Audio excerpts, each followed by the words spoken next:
Le Nouvel Esprit Public, Philippe Meyer, bonjour.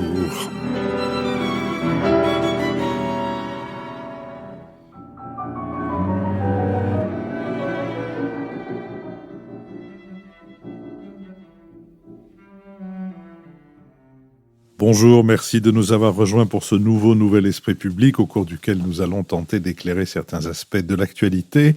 Nous le ferons avec Nicolas Bavrez, essayiste et avocat, avec Nicole Niesotto, titulaire de la chaire Union européenne au Conservatoire national des arts et métiers, Marc-Olivier Padis, directeur des études de la Fondation Terra Nova, et Richard Verly, correspondant à Paris du quotidien suisse Le Temps. J'ai le plaisir de vous dire que notre prochain enregistrement public à l'école alsacienne, comme d'habitude, aura lieu le dimanche 3 octobre et que ce sera une émission spéciale sur la politique culturelle avec une invitée spéciale, en l'occurrence une invitée exceptionnelle, la ministre Roselyne Bachelot-Narquin. Nous avions suspendu les inscriptions à cet enregistrement le temps d'être sûrs de la disponibilité de la ministre.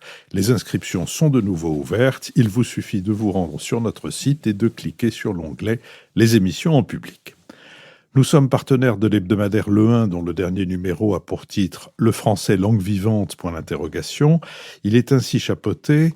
Depuis plusieurs années, la langue française est devenue un véritable champ de bataille où se rejouent les grands débats politiques du moment, et chacun de donner son avis sur la féminisation de la langue, l'usage du point médian ou la suppression de termes jugés racistes, sans oublier les échanges plus techniques mais pas moins vifs, qui entourent la simplification de l'orthographe, la réforme de l'accord de proximité ou même l'abandon de l'accord du participe passé, un temps évoqué outre-Quiévrin. Cette initiative belge n'est pas anodine, elle rappelle à quel point la langue française déborde aujourd'hui des frontières de l'Hexagone, nourrie de mots, de regards, de tournures propres à chaque territoire. Plus que jamais, c'est dans la francophonie que l'avenir de notre langue se joue. Nous avons mis en ligne mercredi dernier un nouveau bada de la série Si c'est pour la culture, on l'a déjà donné. C'est une conversation avec la photographe et portraitiste Aglaé Bory, récente lauréate du prix Caritas Photo Social pour son travail sur l'exil. Je vous propose maintenant que nous abordons notre premier sujet, celui qui concerne la politique intérieure, et que nous avons intitulé « La réaction est-elle en marche ?» L'essayiste, ou on aurait pu l'intituler aussi, ils en ont parlé, puisque jusqu'à présent, nous avions réussi à nous en abstenir, mais les faits sont têtus. L'essayiste Éric Zemmour, qui a publié le 16 septembre « La France n'a pas dit son dernier mot », réimprimé à 200 000 exemplaires avant sa sortie, a entamé une série de conférences aux allures de campagne électorale. La décision du président de la région Auvergne-Rhône-Alpes, Laurent Wauquiez, de renoncer à toute candidature présidentielle lui laisse libre champ sur le flanc droit de son parti, les Républicains. Islam, immigration, place des femmes, le livre d'Éric Zemmour reprend ses thèmes favoris que ses adversaires qualifient de racistes, misogynes et homophobes. Quoiqu'il ne soit pas officiellement candidat, dès le 28 juin, des affiches Zemmour président avaient fleuri sur les panneaux électoraux après la fin des régionales, à l'initiative de la galaxie Génération Z, qui se définit comme le futur mouvement de jeunes appuyant la candidature de leur champion. Tandis que le maire Ligue du Sud d'Orange, Jacques Bompard, lançait un site internet et une pétition « Je signe pour Zemmour ». Samuel Lafont, ancien membre du pôle société civile de la campagne de François Fillon, créait le dièse « Demain avec Zemmour ». Ses soutiens clament haut et fort qu'en cas de candidature, ils misent sur l'électorat de François Fillon à la présidentielle de 2017 et non sur celui de Marine Le Pen. Et le 27 août, dans un texte signé par 100 sympathisants de droite, se revendiquant de la génération Z, des jeunes appellent les Républicains à soutenir une candidature Zemmour. Créée dès la fin avril, l'association de financement du parti Les Amis d'Éric Zemmour a été récemment agréée par la Commission des comptes de campagne. Le polémiste est crédité de 11% d'intention de vote au premier tour de l'élection présidentielle, révèle un sondage du 21 septembre publié par Challenge et signé Harris Interactive. Le journaliste n'est devancé que de 3 à 7 points par Xavier Bertrand, 14%, Marine Le Pen 18%. Le même institut de sondage ne lui promettait que 5% des voix au cœur de l'été. Cette progression est forte et rapide, il se passe quelque chose, analyse Brice Teinturier, directeur général délégué d'Ipsos. Éric Zemmour jouit d'une présence médiatique extrêmement forte. La visibilité est la condition clé pour une telle hausse. Sur cette question, place au plus neutre de mes invités, Richard Verly. Le plus neutre des invités avait plus d'abord choisi d'aller voir et entendre, et c'est ce que j'ai fait donc lors du rassemblement de Toulon, où Éric Zemmour a présenté son livre le lendemain de sa sortie, un rassemblement qui très franchement avait l'allure d'un meeting politique, même si ce n'en était pas un, puisque c'était dans le cadre d'un festival littéraire et qu'il était invité à s'exprimer donc sur l'ouvrage qu'il venait de publier. Et je voudrais là dire quelques mots de contexte pour essayer de visualiser la scène, parce qu'à mon avis ça résume bien la position aujourd'hui non seulement d'Éric Zemmour, mais de son discours qui est clairement réactionnaire sur la société française. Vous avez un palais des congrès de Toulon qui s'appelle Neptune, qui est plein à craquer, la salle principale, 2 heures d'attente, et j'ai fait cette attente puisque j'avais pris un billet normal dans le public, et un Éric Zemmour qui arrive, applaudi à tout rompre par à peu près 300-400 personnes sur les 2500 présents, qui se lèvent et qui scandent à peine est-il apparu, Zemmour président, et vous avez évidemment un Éric Zemmour qui est tout à fait dopé, on le sent physiquement, on le voit, il est dopé par ses acclamations et il est porté parce que sans doute il considère comme une vague. Je dis ces choses-là parce que je crois que c'est important pour comprendre le moment dans lequel on est. Je ne sais pas à titre personnel s'il sera ou pas candidat, mais il me semble qu'aujourd'hui ça devient très difficile de ne pas l'être. Il s'est mis dans une position où reculer l'obligerait à trouver des justificatifs extrêmement, je dirais, vigoureux, parce que une partie de l'électorat français et ses fans, la génération Z, quel que soit son âge, l'attendent. Ça, c'est la première chose. La deuxième chose, c'est le discours. Et le discours nous ramène à la réaction dont vous parliez, Philippe. Moi, ce qui m'a frappé dans ce discours, qui encore une fois n'était pas un discours électoral au sens où il cherchait à conquérir le public, puisque le public était conquis, et le public, quasiment presque tout le monde, avait acheté son livre. Pour vous donner un petit détail, la séance de dédicace a commencé à 21h15, elle s'est terminée à minuit et demi. C'est vous dire le nombre de gens, et j'ai vu des gens avec des sacs de livres, avec 10 livres qui venaient le faire dédicacer. Eh bien, ce qui est frappant dans le discours d'Éric Zemmour aujourd'hui, c'est 3 choses. La première, je pense qu'on reviendra dessus, c'est évidemment le discours anti-islam, ouvertement raciste. Il en parle suffisamment, il le dit suffisamment pour qu'on n'y revienne pas là maintenant en détail. Moi, je voudrais revenir sur 2 autres aspects. Premier aspect, c'est son public. Ce public, il est très différent du public que j'ai pu voir dans des meetings de Marine Le Pen. Très différent. Ce sont des gens qui, la plupart du temps, donnent l'impression d'être socialement très bien intégrés, en grande majorité, venus en couple, en grande majorité, voire en famille, et qui viennent, au fond, écouter un discours qu'ils ont envie d'entendre. C'est ce discours, à la fois, alors, revient très souvent l'idée que Éric Zemmour est cultivé, qu'il a des références. C'est-à-dire, au fond, Zemmour leur fournit un vernis, d'une part, de quoi discuter sans doute ensuite par ailleurs avec leurs amis ou autres, avec ce qu'il faut de référence pour avoir l'air intelligent, et un discours qui est clairement réactionnaire au sens où il leur dresse le portrait d'une France qui n'existe pas, qui ne pourra pas exister, même s'il devait hypothétiquement arriver au pouvoir, mais que ces gens ont envie d'entendre. Au fond, c'est une réalité virtuelle. Éric Zemmour est le candidat d'une France virtuelle qu'un certain nombre de Français veulent entendre. Ça, c'est la première chose. La deuxième chose, et c'est peut-être spécifique au Midi de la France, et il l'a dit d'ailleurs dans son discours, dans sa présentation, une très très forte densité de gens, soit directement rapatriés d'Algérie, soit enfants de rapatriés d'Algérie. Ça a son importance quand même. Et il l'a dit. C'est-à-dire de gens qui viennent, qui sont dans la nostalgie, même si beaucoup d'entre eux n'ont pas connu l'Algérie, mais qui cherchent une réhabilitation. Et je crois que c'est le mot-clé. Zemmour emploie beaucoup aujourd'hui le mot assimilation à propos des immigrés. Là aussi, on y reviendra sans doute. Mais moi, je voudrais insister sur ce mot réhabilitation. Au fond, il réhabilite ces gens. Il leur dit, ce que vous avez fait, ce que vos parents ont fait, ce n'était pas une erreur. Non seulement ce n'était pas une erreur, mais c'était carrément un acte héroïque, parce que vous avez voulu civiliser les Arabes, et très franchement, bravo, vous avez même réussi, puisqu'il dit ouvertement dans son discours, il dit « Nous les pieds noirs », je cite, « Nous les pieds noirs, les Arabes, on les connaît. On savait comment fonctionner avec eux. » Donc on est vraiment dans ce discours de réhabilitation, et c'est là où on touche à la réaction. Et enfin, dernière chose, il l'a depuis redit sur les télévisions, c'est un discours macho, machiste. Le féminisme est contraire à la prise de décision. Là encore, je cite, il corrode l'autorité. Les valeurs féministes corrodent l'autorité. Clairement, ne confions pas les levées du gouvernement ou du pays à des femmes parce qu'elles empêchent de décider. Eh bien, toutes les dames qui étaient là, j'étais assis dans une rangée entre deux dames, elles ont applaudi. Nicole Nisotto, soyez bref, parce que les femmes ont... Ça commence. Bon. On ne va pas laisser corroder le nouvel esprit public. Ça commence. Merci beaucoup. Bon, là où il n'y a pas de débat, c'est que Zemmour lui-même se définit comme réactionnaire. Il dit « je suis nostalgique et réactionnaire » et il en appelle en France à une révolution réactionnaire.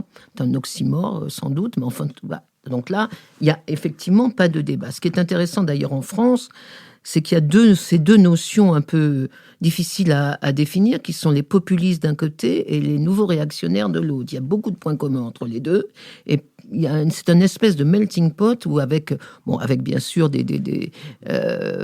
une ligne identitaire et islamophobe, mais on voit bien Marine Le Pen d'un côté plutôt du côté des populistes et Zemmour de l'autre plutôt du côté des réactionnaires. Et ce mouvement des nouveaux réactionnaires, il existe en France pratiquement depuis 2015. Je crois que le terme a été employé en 2015 et on a effectivement beaucoup de gens beaucoup de gens très cultivés, effectivement, donc sont mis dans cette catégorie. Finkielkraut, Zemmour, Houellebecq, Natacha Polony, Michel Onfray, plus quelques humoristes. Et effectivement, on a l'impression qu'au-delà de son éventuelle campagne électorale, Zemmour s'inscrit dans un mouvement intellectuel, entre guillemets, qui existe en France et qui n'est pas contredit par ce que pourrait être une gauche intellectuelle, puisque la gauche intellectuelle s'est perdue depuis peu dans ce qu'il appelle lui-même un indigénisme, à mon avis, sans avenir. Mais en tout cas, voilà, il faut replacer, je crois, le personnage Zemmour dans cette pensée quand même qui existe en France depuis quelques années. Alors, en quoi est-il réactionnaire, Éric Zemmour? Je crois qu'il est d'abord il est réactionnaire par son refus de l'histoire.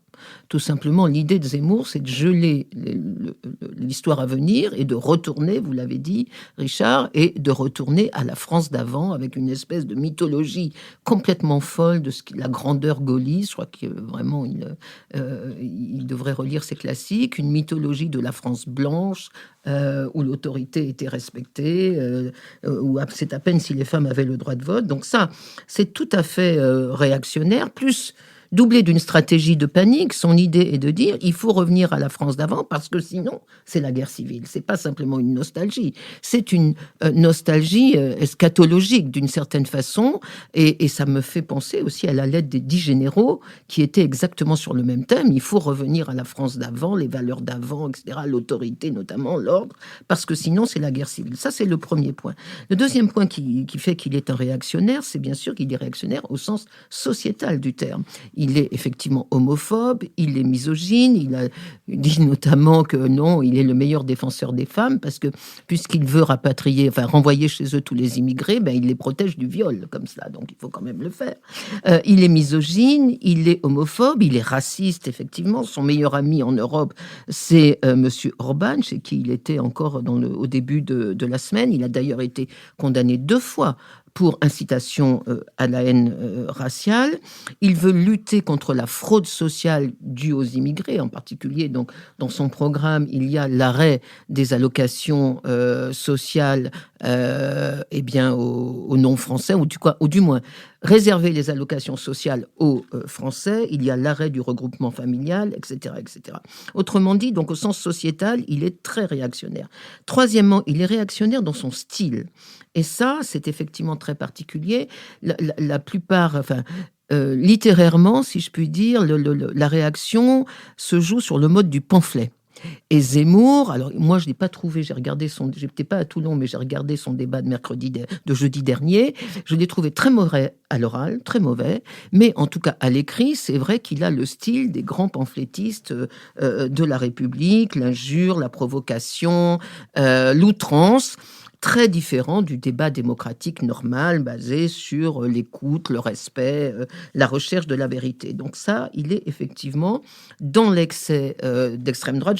Juste une phrase Le Kosovo est l'avenir de la Seine-Saint-Denis et la Seine-Saint-Denis est l'avenir de la France. Donc, voilà. Et enfin, dernier point qui là le différencie de Marine Le Pen et ce qui fait qu'il a un impact politique important, c'est qu'il est dans l'excès par rapport au Rassemblement national. C'est-à-dire, il est jusqu'au boutiste dans sa pensée. Il ose dire ce que Marine Le Pen s'interdit de dire parce que justement, tout l'objectif de le Rassemblement national, c'est de s'apaiser, d'apparaître comme un parti fréquentable et normal. Et donc, lui, il est absolument dans l'excès et c'est ce qui fait son succès et c'est ce qui fait, à mon sens, son danger. Marc-Olivier Padis. Oui, Nicole a très bien présenté la substance idéologique de Zemmour. Et donc, moi, la question que je voudrais me poser, c'est que vient faire cette affaire dans la campagne présidentielle qui commence. Et donc, a-t-il une chance? Est-ce qu'il va jouer un rôle? Est-ce qu'il va percer? C'est peut-être un peu tôt pour une surprise de campagne électorale, puisqu'on est très, très en amont. Mais on voit bien que le moment actuel est saturé par la présence d'Éric Zemmour. C'est la seule question qui se pose. Il y a des primaires chez les Verts. Chez les socialistes, la candidate va être choisie. On discute elle est choisie. Mais en tout cas, tout le monde ne parle en gros que de la candidature d'Éric Zemmour. Et c'est vrai qu'il donne un sacré coup de ringardise à Marine Le Pen. Alors, je trouve que c'est un phénomène qui est quand même difficile à commenter pour nous. Dans l'exercice auquel nous nous livrons dans le commentaire de la semaine écoulée entre nous, parce qu'on est plutôt habitué à nous inspirer de Plutarque et Habermas pour commenter l'actualité que de Gustave Le Bon et Michel Houellebecq. Mais pour comprendre un phénomène comme celui de Zemmour, c'est plutôt chez Houellebecq qu'il faut regarder. Et donc, moi, je me demande toujours si j'ai les bons codes pour décoder ce type de phénomène. Je prends un exemple. Une des obsessions de Zemmour, c'est les prénoms. Et donc, il a agressé des personnes, notamment des femmes, très violemment sur le fait qu'elles devraient changer de prénom. Et donc, est né, la semaine dernière ou la semaine d'avant, très rapidement, un site internet un peu ludique qui s'appelle Vite mon prénom, qui vous permet de rentrer votre prénom et de voir si vous devez changer. Donc, moi, j'ai rentré mon prénom, on m'a dit, désolé, prénom double, 1803, ça marche pas, donc changer de prénom. Et je me dis, tiens, c'est amusant, c'est des gens qui ont voulu tourner en dérision Éric Zemmour. Et en fait, j'ai lu des papiers qui ont essayé d'enquêter sur qui a fait ce site, qu'est-ce qu'on peut avoir comme indice. Et en fait, il semble que ce soit plutôt des soutiens d'Éric Zemmour qui aient créé ce site. Et donc là, je me suis dit, il me manque une case dans mon raisonnement. C'est-à-dire que c'est pas pour tourner en dérision Éric Zemmour, c'est pour créer du buzz et dire, voyez, il y a 10 millions de gens qui ont tapé leur prénom pour voir s'ils peuvent le garder. Et ça fait parler du candidat. Donc la question de tout ça, c'est faut-il prendre au sérieux alors, moi, je pense que oui, ne serait-ce que pour se prémunir de l'effet de surprise. Et puis, finalement, pourquoi est-ce qu'on prend au sérieux cette candidature et pourquoi elle peut légitimement inquiéter? C'est qu'on a tous en tête le précédent Trump. Et quand on regardait Trump, on se disait au début, c'est une bouffonnerie, et à la fin, c'est une supercherie tragique. Et est-ce qu'il peut se passer la même chose avec celui qui serait non pas un héritier qui ferait semblant d'avoir le sens des affaires, mais un éditorialiste qui ferait semblant d'avoir de la culture? Alors, je pense qu'il ne faut pas faire de tocquevillisme mécanique en se disant tout ce qui est arrivé aux États-Unis va venir dans la politique française avec un peu de décalage. Il y a quand même un certain nombre de points communs, donc je vais lister, et puis des différences. Alors, les points communs sont quand même assez frappants. Il y a d'abord le fait c'est un candidat qui est soutenu par une chaîne d'infos continue. Ça, dans les médias actuels, ça compte beaucoup. D'autre part, il pratique l'insulte, mais il se pose toujours en victime. Nicole a rappelé, c'est son côté pamphlétaire, mais pamphlétaire victime. Ce qui est extraordinaire cette semaine, c'est qu'il a fait la une de Paris Match, alors que ce soit des photos volées ou complaisantes, je ne sais pas, mais ce qui est sûr, c'est que le reportage qui l'accompagnait était d'une complaisance dans la présentation du personnage extraordinaire. Et la réaction de Zemmour, ça a été de porter plainte contre Paris Match en disant « je ne me laisserai pas intimider », comme s'il était victime d'un plan com, alors que tout ça joue en sa faveur. Autre point commun avec Trump, des femmes ont porté plainte contre lui pour harcèlement sexuel. Et puis, le fond de son discours, en fait, est anti-système et plein de ressentiments. Il y a quand même des différences fondamentales. qu'il faut rappeler pour se dire tout ça ne va pas automatiquement favoriser l'ascension de Zemmour. D'abord, c'est un peu une évidence, mais le système électoral américain est très différent. Le financement sans limite des candidatures, notamment républicaines, pèse énormément aux États-Unis. La polarisation extrême de la population joue. Bon. Deuxièmement, Trump a gagné la primaire des républicains aux États-Unis. Ça veut dire qu'il était le candidat du parti républicain. Il avait toute la force du parti pour l'accompagner, le financement, etc. Alors que Zemmour est hors parti. Troisièmement, la différence aussi substantielle, c'est que Trump n'avait pas de programme. Trump était le programme. C'est vraiment le produit qui était le discours là, dans ce cas-là. Alors que Zemmour est profondément un rhéteur. C'est quelqu'un qui développe une idéologie, qui a construit une vision du monde. Et même, je pense qu'il croit à ce qu'il dit, contrairement à Trump qui ne croyait pas et d'ailleurs qui disait très peu. Mais Zemmour, à sa manière obsessionnelle, est certainement convaincu par ce qu'il dit. D'ailleurs, ce qui est certainement un de ses points faibles. C'est-à-dire qu'il est tellement attaché à ses idées, et probablement plus à la pureté idéologique de ses idées qu'à convaincre un électorat, que ça limitera, je l'espère en tout cas, sa progression. Nicolas Bavrez. Dans le phénomène Zemmour, il y a clairement le talent du polémiste, mais il y a aussi, en fait, c'est un vrai populiste, parce que c'est quelqu'un qui donne une réponse simpliste, le grand remplacement, à une situation qui est une situation compliquée. On pourrait dire que son livre, effectivement, que le titre, le vrai titre, ce serait « La réaction n'a pas dit son dernier mot ». Comme on l'a dit, il part en fait d'un constat exact, parce que le décrochage de la France, c'est quelque chose qui existe tout à fait. Et comme souvent dans ces périodes où notre pays a décroché, il donne une réponse qui est la réponse réactionnaire. On pourrait dire que Zemmour, c'est la terre et les prénoms, eux, ne mentent pas, ce qui laisse un peu, effectivement, pantois. Donc, qu'est-ce qu'on trouve dans l'univers Zemmour ? On trouve le grand remplacement, donc l'immigré comme bouc émissaire de toutes les difficultés, la critique frontale, non pas du djihadisme, mais de l'islam, l'hostilité à l'Europe, et le tout, effectivement, avec un retour à une conception mythifiée de la France et de son histoire, avec souvent d'ailleurs d'énormes contresens ou d'énormes erreurs historiques. Et extrêmement peu de propositions concrètes, à part le fait de faire partir donc 5 millions de musulmans du territoire français, ce qui est à la fois extravagant et heureusement irréalisable. Alors, la première question, c'est comment est-ce que tout ça est possible ? Et donc, c'est possible parce que, me semble-t-il, c'est vrai que d'abord, cette campagne démarre avec un pays qui n'a jamais été dans une situation aussi difficile depuis 1945, et un débat politique, des propositions, des projets qui n'ont jamais été aussi faibles, et des candidats qui eux-mêmes ne sont pas très... ne donnent pas l'impression d'une très grande solidité. Par ailleurs, il y a ce paradoxe que la France est aujourd'hui sociologiquement, idéologiquement, intellectuellement à droite, mais que c'est le grand vide politique à droite. On a une Marine Le Pen qui a fait quand même un tournant assez curieux, puisque au moment où tout le monde aspire à l'autorité, elle rentre en campagne sur les libertés. C'est un peu comme si Jean-Luc Mélenchon entrait en campagne sur la défense des riches et du capitalisme. Donc, forcément, ça crée un petit malaise, y compris chez ses militants et ses électeurs potentiels. Et côté LR, normalement, il y a un gros potentiel, mais il n'y a pas de candidat, il n'y a pas de projet, il n'y a pas de stratégie, il n'y a pas de mobilisation.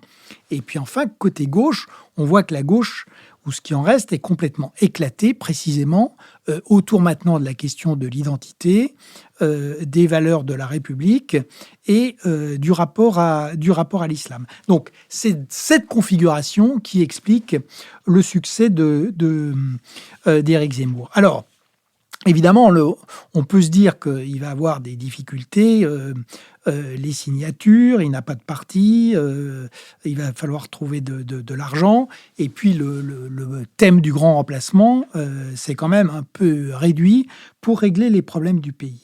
Mais je voudrais vous renvoyer à un autre précédent historique que je trouve très intéressant et qui est, à mon avis, la vraie comparaison qu'on peut faire, c'est celle avec Édouard Drummond, qui a publié La France juive en 1886, qui a été un succès de librairie aussi considérable que Le Suicide français. À l'époque, c'était 62 000 exemplaires. Ensuite, il a créé son journal La Libre Parole. Il s'est engagé, évidemment, férocement dans la dénonciation de Dreyfus. Il a été député d'Alger en 1898 et battu en 1902. Donc effectivement, le seul changement, c'est que chez Zemmour, le musulman a remplacé le juif. Mais on a exactement la même méthode, et notamment une des méthodes qui est la prise à partie des gens à titre personnel. Donc de même que Zemmour raconte ses dîners, et dévoile ses conversations et s'en sert pour mettre en accusation des responsables publics, c'est aussi ce que faisait Drummond, ce qui lui a valu d'ailleurs de multiples duels, y compris avec Clémenceau. Et puis il y avait le côté obsessionnel et le bouc émissaire, la recherche du bouc émissaire. Ce qui est intéressant quand même, c'est que quand on regarde Drummond, donc son aventure politique a été un échec, mais ça a été un moment absolument clé et très difficile pour la démocratie à l'époque. Donc finalement, la Troisième République a surmonté cette crise à la fois du nationalisme et de l'antisémitisme, mais ça a pris beaucoup de temps et ça a été un moment de très grande vulnérabilité de la démocratie. Et je crois que c'est ça la chose importante chez Zemmour.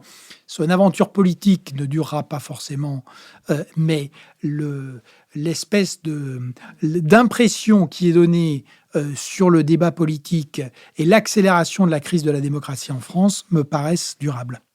Richard Verly. Oui, je voudrais revenir sur cette idée qu'à travers Éric Zemmour, il y a au fond un courant politique réactionnaire, une volonté de changer la France et de la ramener à ce qu'elle était avant.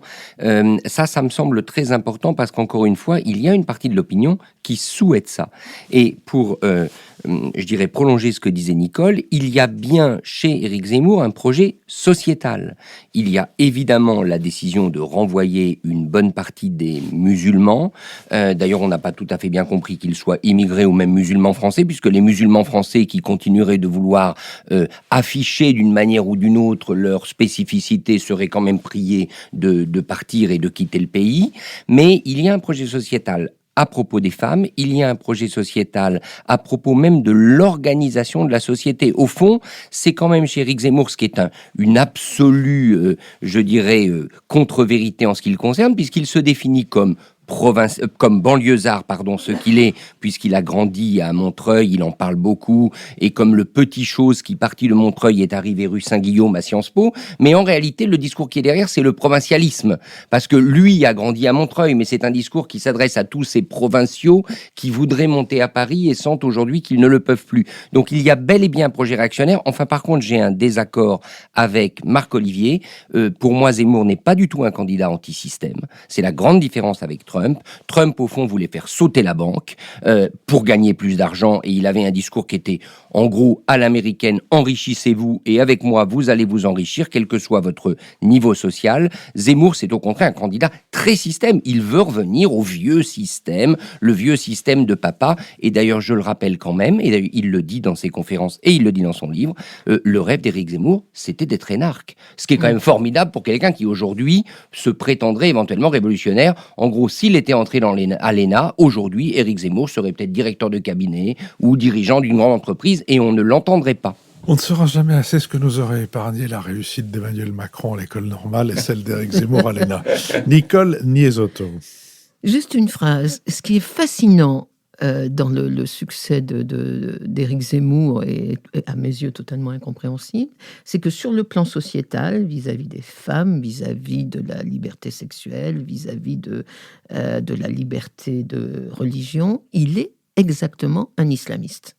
Il est islamiste, chrétien, enfin même pas chrétien, puisqu'il n'est pas, il est juif, mais il se conduit comme les islamistes qu'il dénonce. Ça me paraît une contradiction majeure que personne ne relève, en tout cas que son lectorat, ou peut-être son électorat, ne relève pas. Un peu, pardonnez-moi la comparaison, elle est peut-être audacieuse, vous allez peut-être, Philippe, avoir un courrier.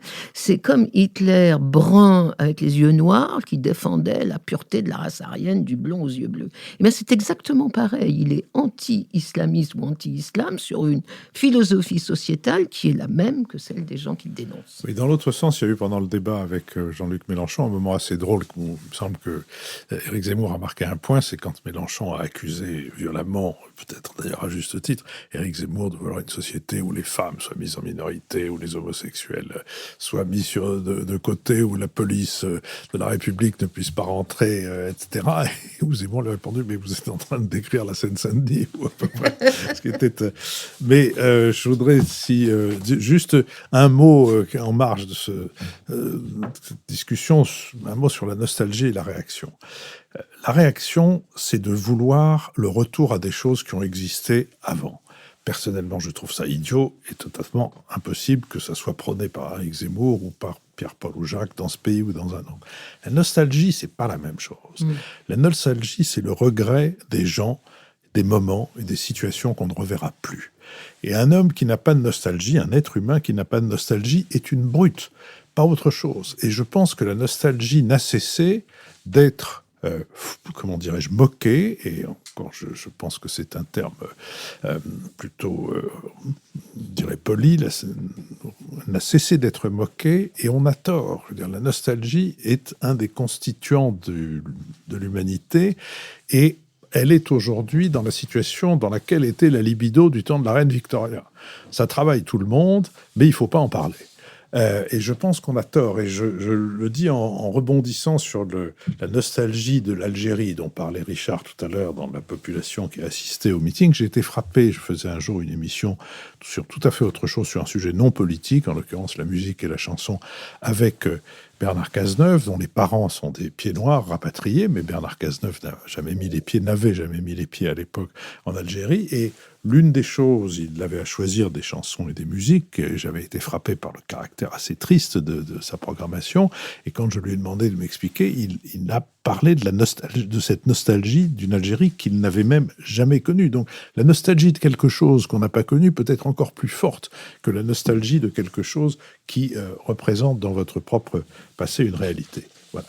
L'autre différence, c'est que la nostalgie, c'est le souvenir de choses qui sont des choses réelles, alors qu'à l'inverse, la réaction, c'est par ailleurs la volonté de retourner à un passé, mais un passé qui est mythifié, et un passé qui n'existe pas. Oui, qui est amputé de tout ce qu'il pouvait avoir de négatif. Je vous propose que nous passions à notre sujet de politique étrangère que nous avons intitulé « Biden est-il un autre Trump ?»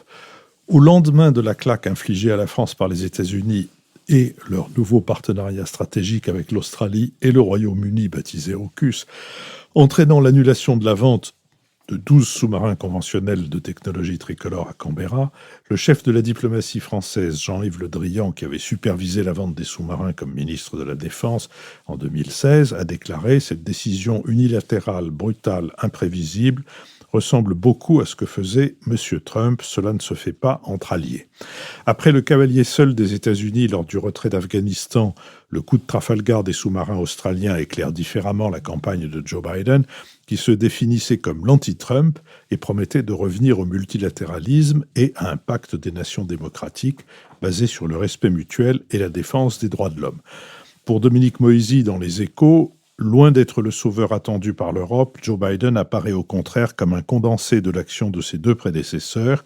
Il combine de manière brutale le virage vers l'Asie de Barack Obama et l'Amérique d'abord, sinon seule, de Donald Trump. Il n'a pas levé les principaux sujets irritants de l'ère Trump comme les tarifs sur l'acier et l'aluminium ou la résolution du contentieux Boeing-Airbus remis à plus tard. En marge de l'Assemblée générale des Nations unies à New York, la France a reçu en début de semaine le soutien des dirigeants de l'Union européenne. Sur CNN, la présidente de la Commission, Ursula von der Leyen, a jugé inacceptable la manière dont la France a été traitée. Le président du Conseil européen, Charles Michel, a dénoncé un manque de loyauté des États-Unis. Et le China Daily a jugé que l'administration Biden marche sur les traces de Donald Trump et, je cite, se comporte dans la région comme un chef de gang d'un chef de gang de rue, amplifiant les différences et provoquant la confrontation en vue de commencer une guerre de territoire sur cette question. Nicole Niesotto. Oui, il est vrai qu'on a toutes les raisons d'être surprise par la nouvelle diplomatie de Joe Biden. Il y a eu le retrait d'Afghanistan sans consultation des alliés. Or, l'OTAN a quand même 16 000 hommes, avait 16 000 hommes en Afghanistan au moment de l'annonce de Biden. Il y a, comme vous l'avez dit, la rupture, le forcing pour la rupture du contrat franco-australien sur les sous-marins. Et puis, il y a la création de cette nouvelle, entre guillemets, alliance, pour l'instant informelle, pour encercler la Chine. Donc on a de quoi être surpris, et la première question que l'on peut se poser, c'est est-ce qu'on est à un tournant de la politique étrangère américaine? Je ne crois pas. Je crois que le tournant, il a été pris déjà depuis longtemps, en 2011-2013, par Barack Obama lui-même, quand il a annoncé en 2011 que désormais la stratégie américaine allait se fonder sur un pivot asiatique. Quand il a donc essayé de retirer ses troupes du Moyen-Orient, il n'a pas pu le faire parce que les faits sont têtus. Et quand il a décidé d'investir, en tout cas plus précisément en Asie. Donc je crois que le tournant de la politique américaine, il a été pris par Obama, et Biden, comme Trump, sont des mélanges de cette nouvelle stratégie qui est très très cohérente, c'est-à-dire si l'objectif est la Chine, alors il faut se retirer du reste du monde et se recentrer sur une stratégie chinoise. Premier point. Deuxièmement, qu'est-ce qu'il y a de Trumpiste dans la nouvelle diplomatie de Joe Biden? Je crois qu'il y a trois choses. Il y a premièrement l'obsession chinoise. Ça, on le savait déjà avant les élections. C'est le seul point commun entre les démocrates et les républicains aux États-Unis, avec une différence quand même. Trump avait une vision commerciale de l'ennemi chinois et une politique de sanctions. Biden a une vision plus globale, plus stratégique de la Chine, avec une politique d'encerclement. Mais en tout cas, il y a ce trait commun d'obsession de la menace chinoise.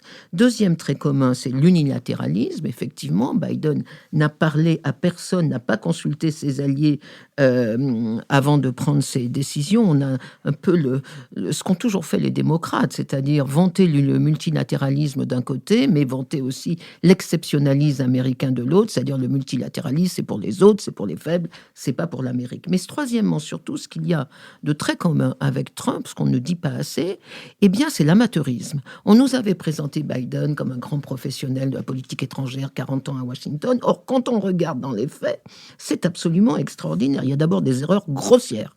Quitter l'Afghanistan, c'est donner l'Afghanistan à la Chine. Au moment où on dit que la Chine est l'ennemi stratégique, il y a quand même une contradiction majeure. Deuxièmement, il quitte l'Afghanistan, il donne aux talibans la base et la prison de Bagram, et la première chose que font les talibans, c'est de laisser partir 5000 terroristes. Donc là aussi, il y a une erreur stratégique majeure. Deuxièmement, il y a des grandes contradictions dans sa politique, ce qui fait on ne comprend pas très bien ce qui s'est passé.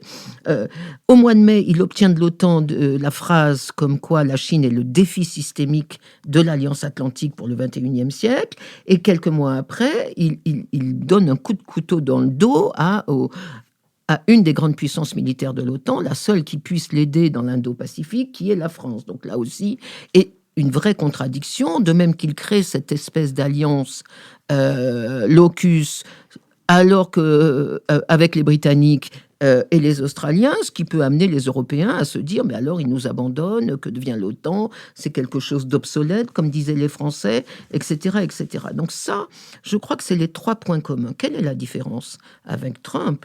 Et c'est là où c'est beaucoup plus inquiétant, je crois. Il y a deux différences.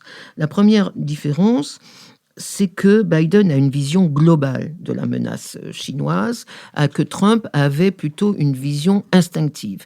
Biden, c'est la réflexion d'une équipe d'intellectuels, moi que j'appellerais non pas les néoconservateurs comme c'était le cas pour George Bush, mais les néo-démocrates idéologues, c'est-à-dire cette idée que l'Amérique est faite pour défendre la démocratie contre, alors c'est plus contre l'Irak, mais c'est contre la Chine, par des démocrates dont je rappelle qu'ils ont tous voté la guerre en Irak. Et dernier point, la deuxième différence, je crois la chose le plus importante, c'est que Biden construit dans la durée là où Trump faisait des coups. la création de ces alliances, l'intensification de ces alliances d'encerclement en Asie est tout à fait spectaculaire. Il y avait déjà sur le plan du renseignement ce qu'on appelle les Five Eyes. Il y avait déjà le Quad qui est très récent, qui a été créé en 2017 avec les Américains, le Japonais, l'Australie et la Corée du Sud, au départ sur des thèmes plutôt politiques, le climat et le commerce, maintenant sur les thèmes stratégiques, et il ajoute aussi l'AUKUS avec 3 pays qui ont effectivement vocation à encercler militairement la Chine. Donc Biden construit dans la durée, dans la structure institutionnelle de sa stratégie, qui est une stratégie binaire de confrontation entre l'Ouest et la Chine. Dernier point, que va faire l'Europe dans tout ça ? Eh bien, les Européens sont effectivement au pied du mur, mais je pense que Nicolas va enchaîner. Nicolas Bavrez. C'est vrai que la vraie continuité, c'est celle avec Obama et le pivot vers l'Asie. Obama en avait parlé et Biden est en train de le faire en révisant la hiérarchie des menaces, des alliances et des alliés. Donc, Kaboul, c'est la fin de la guerre contre le terrorisme, ce qui est un énorme problème parce que le djihadisme, lui, n'est absolument pas terminé. Au contraire, il tend plutôt à progresser, à se mondialiser. Et le redéploiement dans le Pacifique, c'est bien désormais la priorité absolue des États-Unis. Et les États-Unis tirent les leçons du fait qu'ils ont compris qu'ils ne pouvaient y parvenir seuls. Quand on regarde, par exemple, en 2050, la marine américaine aura 355 bâtiments de première ligne. Les Chinois en aligneront plus de 450. Et donc, la vitesse de progression de l'armée chinoise est telle, et de la puissance chinoise, que les États-Unis ont compris qu'ils ne pouvaient pas y parvenir seuls. Et pour ça, donc, ils ont décidé d'organiser un cantonnement de la Chine dans le Pacifique sous la bannière anglo-saxonne. Il faut être très clair, parce que l'AUKUS, c'est effectivement la suite de Five Eyes et de l'accord sur le renseignement. Et ça veut dire qu'on va vers une nouvelle hiérarchie des menaces mais aussi des alliances, et que ce qui ressort de ça, c'est que la priorité, c'est la Chine, et donc menaces russes et menaces djihadistes ne viennent qu'en deuxième rang, et que deuxièmement, l'AUKUS et le Quad, avec la volonté légitime d'attirer l'Inde là-dedans, parce qu'on a besoin de l'Inde pour faire face à la Chine, que ça, c'est la priorité, et que l'OTAN est aussi maintenant une alliance de second rang pour les États-Unis. Alors là, le point de comparaison avec Trump, c'est effectivement le caractère calamiteux dans l'exécution. C'est-à-dire que entre Kaboul et l'AUKUS, on réussit à faire aussi bien que le ratage et le revirement d'Obama sur la Syrie en 2013, et puis la suite de coups de force de Trump qui ont brouillé l'Amérique avec tous ses alliés. Donc, dans la diplomatie, le style et le tempo sont quand même extrêmement importants. Donc, en réalité, la principale conséquence, c'est que on a bel et bien une nouvelle guerre froide qui se met en place dans le Pacifique, avec une situation qui est quand même proche de celle de l'Europe de 1914.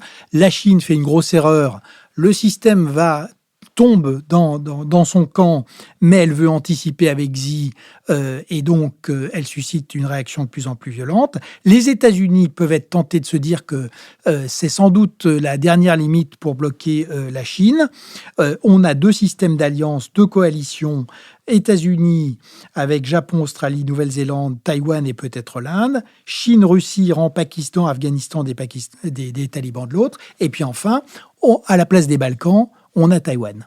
Et donc, voilà le monde, et voilà pourquoi, évidemment, il y a une énorme question pour les Européens, parce qu'on voit bien cette concentration de forces et de risques dans le Pacifique, et pour l'instant, en Europe, on a quand même d'énormes risques qui ne sont plus couverts par les États-Unis, la Russie et le djihadisme, et on a une OTAN qui est encore un peu plus déclassée et inexistante, et en réalité une division assez profonde chez les Européens sur la manière de réagir à cette évolution importante de la stratégie des États-Unis. Marc-Olivier Padis. Oui, comme Nicole et Nicolas ont très bien parlé des revirements en priorité de la Chine, pivot asiatique, je ferai quelques remarques complémentaires. D'abord sur l'amateurisme, c'est vrai que c'est complètement frappant. Au titre des continuités entre Trump et Biden, il y a une chose qui n'a pas changé, c'est la polarisation extrême de la vie politique américaine, qui se traduit notamment par une paralysie des nominations dans l'administration au Sénat. Il y a actuellement 800 nominations qui sont en attente au Sénat, que les républicains ne veulent pas faire, et donc les équipes ne sont pas en place. Pour prendre un exemple, ça n'excuse pas tout bien sûr, mais ça fait comprendre l'organisation. Au département d'État, la secrétaire d'État adjointe aux affaires européennes n'est toujours pas nommée. Donc évidemment, on dit on manque pas de canal dans la communication avec les États-Unis, mais enfin, si l'administration était fonctionnelle, ce serait quand même plus simple. Deuxièmement, Biden a quand même pour le moment exprimé 2 lignes stratégiques sur son action internationale. Cela dit, l'ajustement de ces 2 lignes, moi, me semble pas complètement évident. Il y a ce que vous avez dit sur la confrontation au régime autoritaire, qui est beaucoup plus explicite, qui est formulée, et qui devrait impliquer une solidarité des démocraties contre la Russie et la Chine. Or, ce n'est pas le cas, comme vous l'avez dit, et donc c'est assez surprenant. Mais le secrétaire d'État Anthony Blinken avait fait un grand discours il y a quelques mois où il développait sa vision du monde et où il avait parlé, je cite, de politique étrangère pour les classes moyennes. Ce qui est une expression qui n'est pas évidente, dont la traduction stratégique n'est pas évidente. Qu'est-ce que ça veut dire ? Ça veut dire en fait la défense des intérêts économiques des États-Unis et donc que les classes moyennes ne soient pas victimes de la mondialisation, des délocalisations, du commerce avec la Chine, etc. Cela dit, la relation commerciale avec la Chine, elle reste quand même centrale d'un point de vue économique. Les États-Unis importent beaucoup. Les Chinois, en vendant, engrangent des dollars américains. Ils ont des réserves de change absolument considérables. Et donc, ce qui fait la particularité de cet affrontement entre la Chine et les États-Unis, c'est l'interdépendance économique qui n'existait pas au temps de la guerre froide entre l'Union soviétique et les États-Unis. Et donc là, on est quand même dans une configuration très, très différente. Autre différence aussi importante, je le note au passage, c'est que c'est le rapport aux alliés. Pour Trump, il n'y avait pas d'alliés. C'était America First, je fais ce que je veux, je vous surprends, et donc je négocie au coup par coup. Pour Biden, il y a des alliés, mais il y a une hiérarchie des alliés. Tout le monde n'est pas de la même importance, et donc la sphère anglophone prend le dessus. Quand on entend Biden dire que l'Australie est le meilleur allié que les États-Unis aient jamais eu, on tombe des nues, parce que historiquement, c'est quand même très différent. Alors, les Britanniques ont réussi à se couler là-dedans. Reste une question pour la France. Dernier sujet, c'est qu'évidemment, comme on l'a dit, que doivent faire les Européens dans ce contexte-là ? Si la relation transatlantique est moins importante, si l'OTAN a un rôle moins important, que font les Européens ? Et là, la difficulté, c'est que les Français ont une vision, ils ont une proposition. Cela dit, ce n'est pas une vision qui est partagée par le reste des Européens. Ça ne veut pas dire que la France a tort, mais ça veut dire qu'elle est isolée et qu'elle va avoir du mal à convaincre ses partenaires que la vision d'une autonomie stratégique européenne est la bonne. Dans le discours sur l'état de l'Union que Ursula von der Leyen, la présidente de la Commission européenne, a prononcé le 15 septembre, elle a repris plusieurs expressions très françaises, notamment en parlant de souveraineté technologique de l'Europe. Et donc, elle a donné des signaux dans ce sens-là. Mais la plupart des Européens sont sur une position à l'allemande, c'est-à-dire c'est l'OTAN qui compte. Si on renforce la défense européenne, c'est à l'intérieur de l'OTAN. Et dernier point, la difficulté pour les Européens, c'est que l'Allemagne rentre dans une période électorale avec une coalition, comme on en a parlé dans des émissions précédentes. Enfin bref, jusqu'à décembre, l'Allemagne est hors jeu du point de vue européen. La France prend la présidence de l'Union européenne, mais à partir de mars-avril, la France va être hors jeu. Et donc en gros, jusqu'à l'été, l'Europe est muette. Richard Verly. Comparer Biden à Trump, c'est quand même extrêmement sévère pour Joe Biden. Parce que ça voudrait dire qu'il n'est au fond que la nouvelle incarnation d'un président essentiellement occupé de commerce, essentiellement préoccupé de commerce, prêt à renverser les institutions s'il le faut. Moi, je ne crois pas que du tout que Joseph Biden ressemble à Trump, tant au niveau national, c'est-à-dire pour sa politique intérieure, qu'au niveau international. Cela dit, il hérite de l'Amérique de Trump. C'est un fait. Et il a compris qu'un certain nombre de choses dites et faites par Donald Trump peut-être convenaient à son pays et convenaient à une grande partie de l'opinion. Donc il est quand même un peu ligoté par l'héritage des années Trump et par ce rapport de force avec la Chine que Trump a imposé comme étant le premier élément de la politique extérieure américaine. Moi, je vois plutôt deux différences majeures, ou en tout cas deux distinctions pour caractériser l'action de Joe Biden. Premièrement, il a l'âge de ses artères, je ne sais pas si c'est lié, mais il veut aller vite. Il veut aller vite parce que vous avez constaté que tout ça, il le fait très vite, parce qu'il estime sans doute que c'est maintenant qu'il va imprimer sa marque sur son mandat. Ça sera plus compliqué après les midterms qui pourraient être difficiles pour lui. Et donc, il faut toujours avoir conscience, quand on juge son action internationale, du calendrier de politique intérieure américain. Ça, c'est la première chose. La deuxième chose, c'est que Trump faisait du commerce, Biden fait de la politique. Donc, quand vous faites du commerce, finalement, vos alliés sont toujours des alliés de circonstance. L'essentiel, c'est qu'ils achètent vos produits à un moment donné et, si possible, au meilleur prix. Quand vous faites de la politique, comme l'a justement dit Nicole, vous vous inscrivez davantage dans la durée et, au fond, Joe Biden applique à la lettre la loi du plus fort. Je suis le plus fort, donc j'ai les moyens d'imposer à mes alliés un calendrier, des priorités qui ne sont peut-être pas toujours les leurs, confère la France, l'OTAN, mais de toute manière, ils seront obligés de me suivre. Ils n'ont pas le choix. Et enfin, un élément sur l'Australie. Moi, j'avoue être très frappé. Je comprends évidemment le courroux de la France et le sentiment de trahison du complexe militaro-industriel français qui pensait engranger les milliards avec ses sous-marins. Mais très franchement, que l'Australie achète des sous-marins américain et que l'Australie confie la défense de sa zone maritime et voire sa sécurité aux États-Unis, ce n'est que logique. Parce que, de toute manière, l'allié naturel des Australiens, si quelque chose devait intervenir, quelque chose, j'entends, de violent avec la Chine, ce seraient les Américains. Donc, si on adopte une pure approche de réel politique, l'Australie est au fond revenue dans ses clous. Elle n'aurait peut-être jamais dû en sortir. Il y a eu une tentation française qui était une tentation à un moment donné, et justement parce que Trump était aussi président des États-Unis et que les Australiens n'avaient pas vraiment confiance dans Washington à ce moment précis.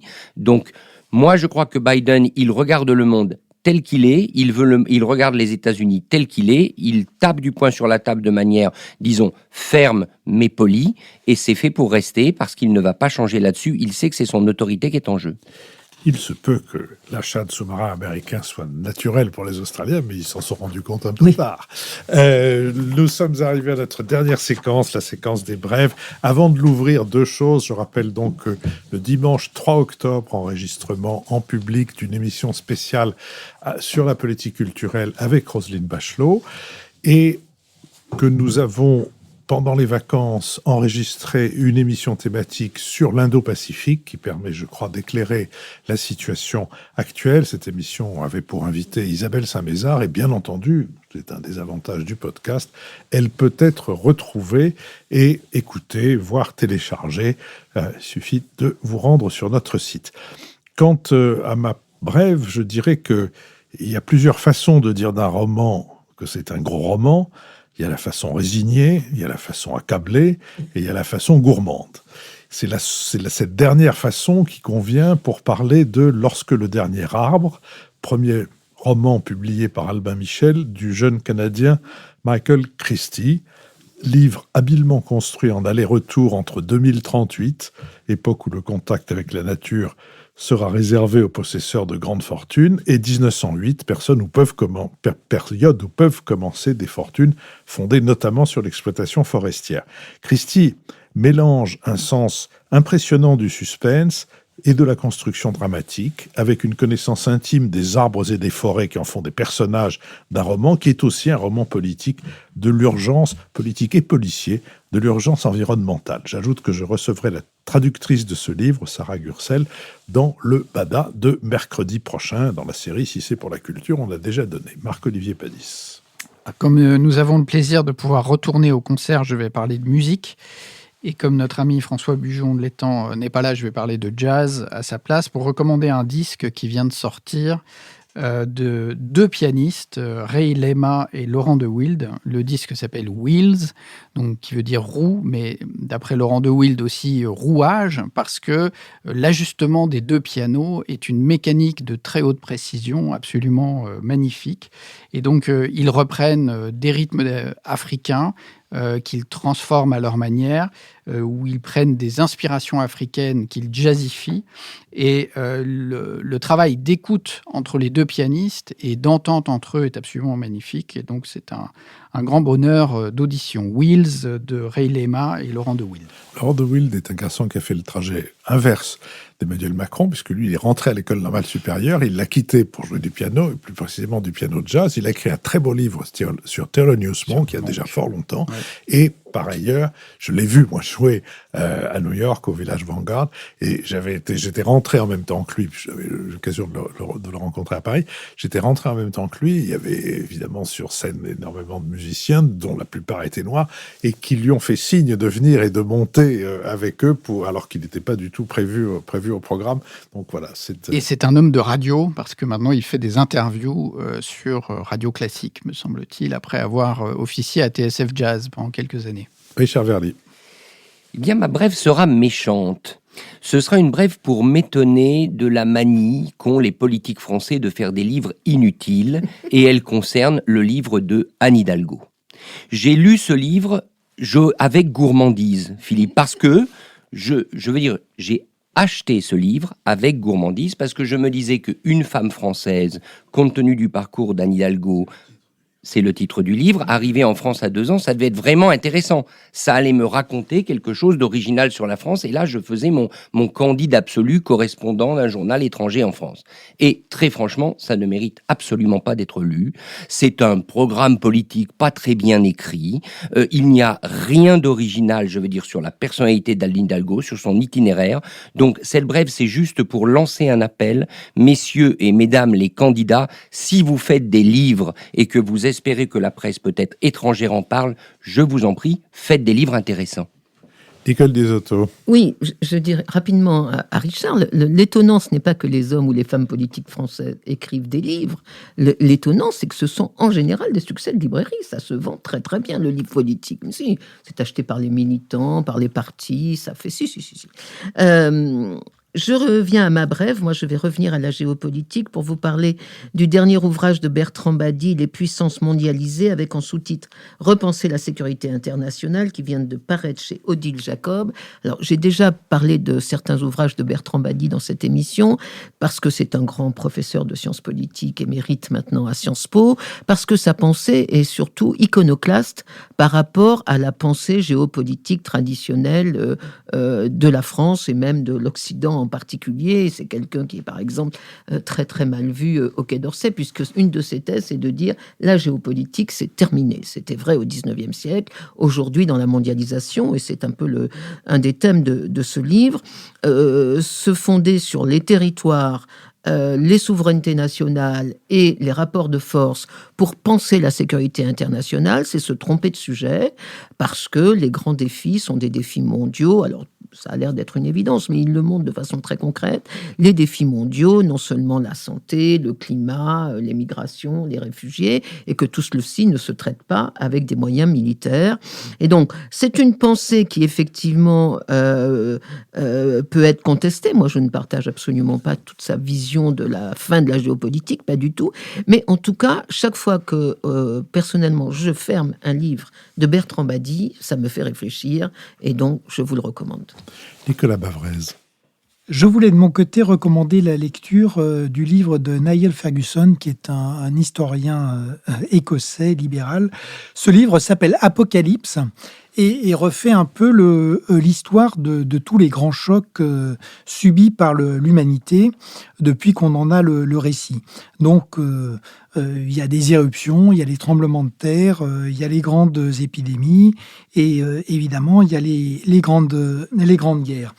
Et ce qui est intéressant, c'est qu'il montre qu'à chaque fois, la surprise joue complètement et qu'il y a à la fois une immense impréparation et une immense incompétence du politique, qu'il n'y a pas de cycle qui permette de prévoir par ailleurs ces événements et donc qu'à chaque fois, il crée des bouleversements considérables, des bouleversements sur les mentalités et des bouleversements sur le système géopolitique, sachant que, et c'est un peu effectivement inquiétant, on s'aperçoit que lors de ces grandes catastrophes, finalement, il n'y a pas de leçon ni de compréhension de l'histoire, et que, à l'inverse, on a souvent une illusion technologique qui va de pair en fait avec une explosion de l'irrationalité. Et force est de constater que ce qui se passe en sortie de cette pandémie de Covid, ça ressemble un peu à ça, c'est-à-dire que la politique devient de plus en plus irrationnelle, on a une nouvelle guerre froide qui se met en place, et on a l'impression que plutôt que d'essayer de tirer des leçons pour faire face aux prochains chocs technologiques, climatiques ou migratoires, c'est plutôt l'irrationalité qui domine et qui progresse. Il me reste à remercier Sophie Jacquin avec qui cette émission a été préparée, Benoît Carré qui en assure le compendium, le compte-rendu analytique, Pierre Levrel, Nicolas Tourneau, Olivier Magloire, Adrien Beccaria du studio L'Arrière-Boutique où nous sommes enregistrés et Nouvelles Écoutes, et à vous donner rendez-vous donc à l'École alsacienne dimanche 3 octobre pour cette émission en public spéciale avec comme invitée la ministre de la Culture Roselyne Bachelot-Narquin.